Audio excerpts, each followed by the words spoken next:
Terima kasih Anda masih bersama kami. Bagi Anda yang baru saja bergabung, kami hadirkan kembali 3 berita utama hari ini.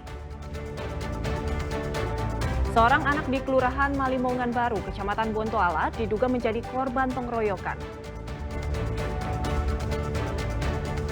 Jelang perayaan Idul Adha, peternak di Kabupaten Goa kembali menyuplai sapi jenis limosin jumbo untuk Presiden Prabowo. Nabung 10 tahun, tukang bubur di Kecamatan Pomala, Kabupaten Kolaka naik haji.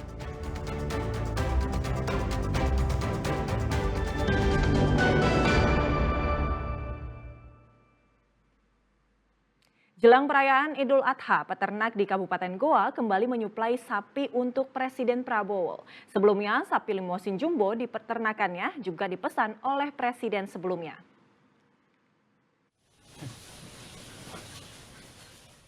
Seekor sapi limosin berukuran besar di Kecamatan Bontonompo, Kabupaten Goa ini tengah dirawat dan dimandikan serta diberi makan. Sapi ini menjadi hewan kurban pilihan Presiden Prabowo pada Hari Raya Idul Adha mendatang. Berbadan sehat serta berusia sekitar 4 tahun, sapi ini memiliki bobot mencapai 900 kg.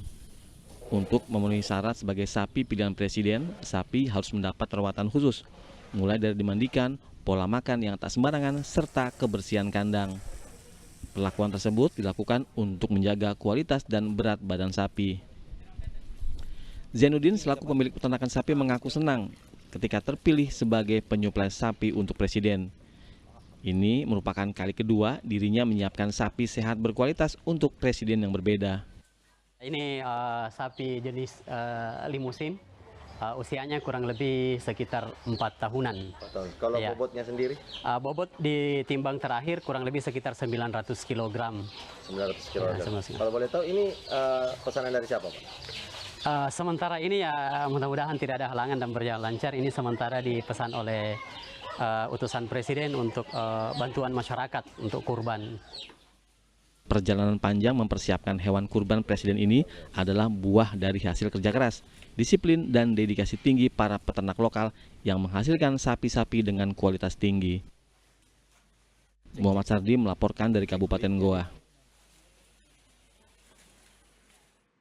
Puluhan kardus berisi air zam-zam untuk jemaah haji asal Sinjai telah tiba di kantor layanan haji dan umroh Kementerian Agama Kabupaten Sinjai.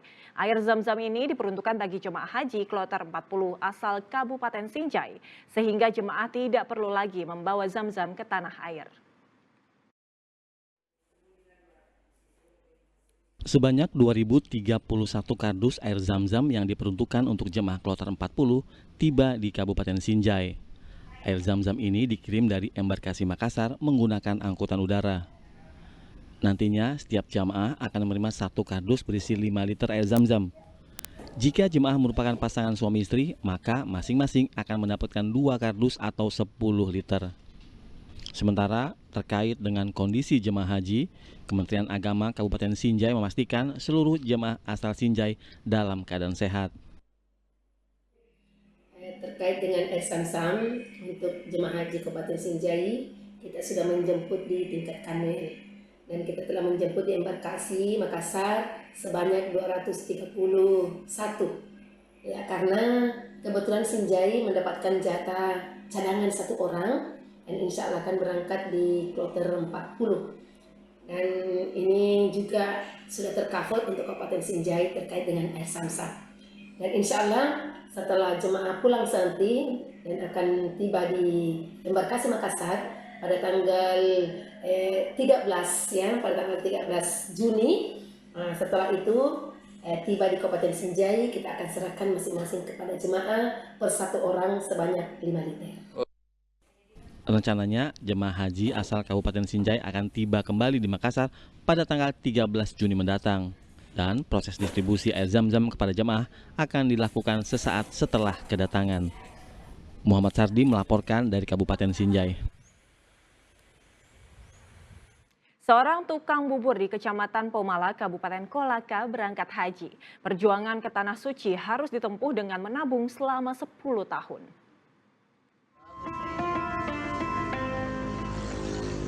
Gembira dan tak percaya, itulah yang dirasakan Cici Novikana ketika tiba di Asrama Haji Sudiang, Makassar. Cici merupakan jemaah calon haji asal Kecamatan Pomala, Kabupaten Kolaka, Sulawesi Tenggara yang juga berprofesi sebagai tukang bubur. Candaan pelanggannya yang selalu mengucap tukang bubur naik haji sejak belasan tahun lalu kini akhirnya terwujud. Cici berangkat ke Tanah Suci bersama ibu kandungnya. Perlu kesabaran untuk bisa menunaikan rukun Islam kelima ini. Cici harus menabung sejak belasan tahun lalu. Untuk mendaftar biaya haji, uang disisihkan dari hasil jualan bubur ayam. Kalau dulu itu pokoknya 1 bulan itu 2.500.000 saya sisihkan. Dulu 2.500.000 1 bulan. Jadi dibagi ini 2.500.000 bagi 30 sekitar begitu. Kan ada filmnya penjual bubur naik haji. Jadi banyak orang yang suka bilang, "Itu penjual bubur, nggak lama milih haji tuh." Lagi orang itu penjual bubur naik haji. Alhamdulillah, insya Allah tercapai penjual bubur naik haji. Perjalanan ibadah haji Cici bersama orang tuanya akan berangkat ke Tanah Suci bersama kloter 36 Embarkasi Makassar. Raisa Habu melaporkan dari Makassar.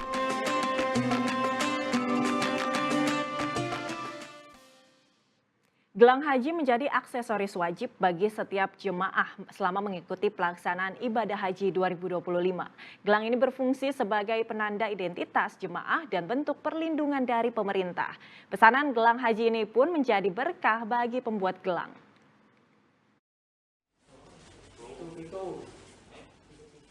Selain paspor, identitas jemaah haji tahun ini juga diberikan dalam bentuk gelang.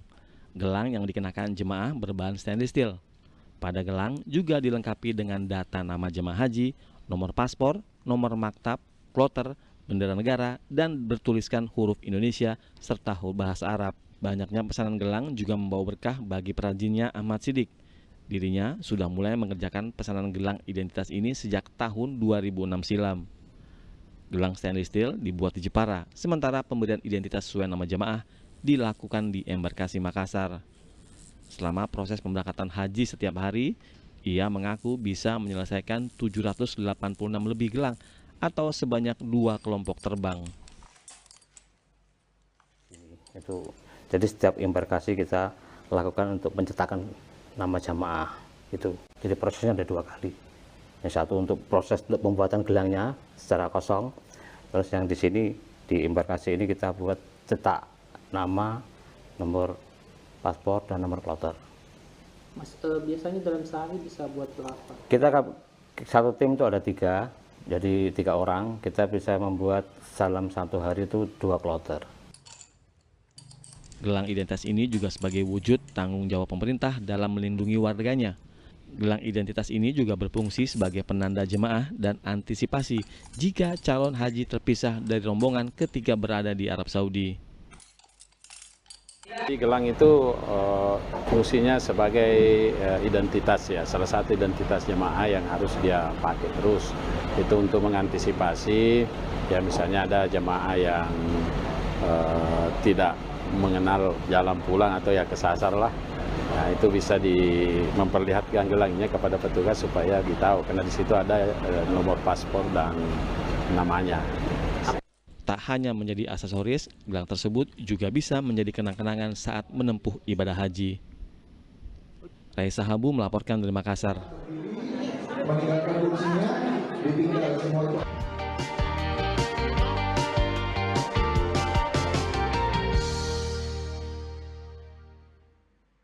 Ya, laporan tadi mengakhiri berita Makassar hari ini. Jangan lupa pastikan Anda subscribe channel YouTube Liputan 6 SCTV Daerah. Saya Agisa, berterima kasih atas perhatian dan kebersamaan Anda. Selamat beraktivitas dan sampai jumpa.